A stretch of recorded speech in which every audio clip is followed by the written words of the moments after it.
Ramu has been planning to hold this exhibition here, and he was very much welcome. And you can see his series on Buddha. Not that he has done this series first time. He has been doing it. He has been evolving. I can definitely see some changes in the presentation now. So therefore, we can say that Ramu is really becoming quite an expert in paintings on Buddha.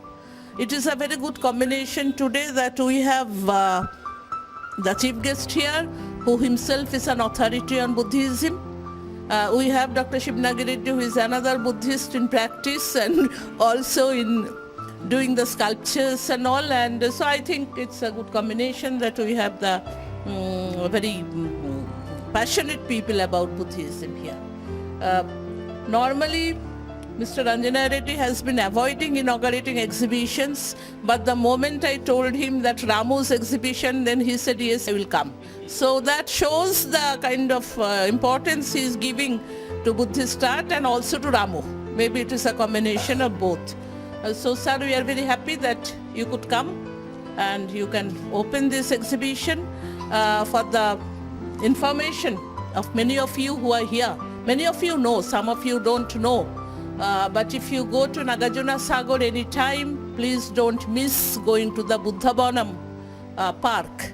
That is a very unique park, and Mr. Anjanaya Reddy has been dedicatedly concentrating and helping the department to see it comes up. Phase 1 has been completed, opened. It's really a place of rich murals on Buddhist art, on stupas, on different components of it. So I think that is a very lasting creation in the area of Buddhist tourism, of Buddhist art. Shivnagi Reddy today has been requested to speak in very short. I don't want you to be apprehensive that there will be a lecture of 1 hour. No, Shivnagi Reddy will speak for 20 minutes. He said, I said half an hour, but he said 20 minutes on Buddhist art, because I think as we go along displaying art, we need to educate ourselves and others on what it is about and all.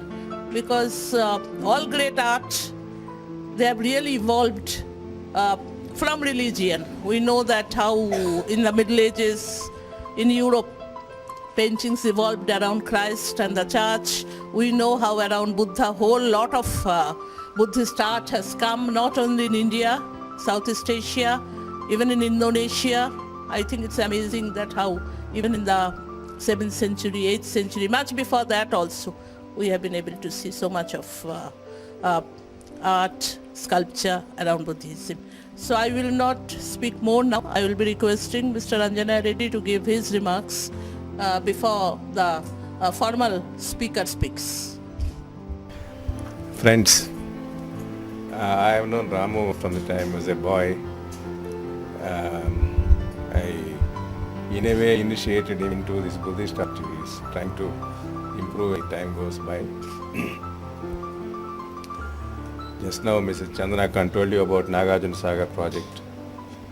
It's a remarkable project in the sense 80 sculptors are working on that right now. It will take another 1 or 2 years before it is fully completed. You will be interested to know that boy Harshavardhan, who is chief sculptor, he has been invited by British Museum to give a presentation there on the revival of Buddhist art. He is now, he got an invitation, he showed it to me. It's a great compliment, British Museum inviting a 25 or 26-year-old boy to make a presentation how you are reviving the Buddhist art. He's young, he's 26, 27. So Ramu has been evolving. Some of his paintings are already there in Chennai, Bangalore and other places. You can see. He has been trying to learn Buddhist iconography. We have been trying, Nagarjuna Reddy has been helping him, and what should. So at times, of course, he says he takes liberties with the art, and then, for example, Buddha there is more like a Mugdha than a Buddha. Mugdha is a, young woman. I'm learning, sir. No, but good, artists also take liberties, okay? But then, you must preserve the essential features of Buddhist iconography. I have given him a lot of literature. He is trying to improve, is trying to read, and also trying to present certain things which have not been presented earlier.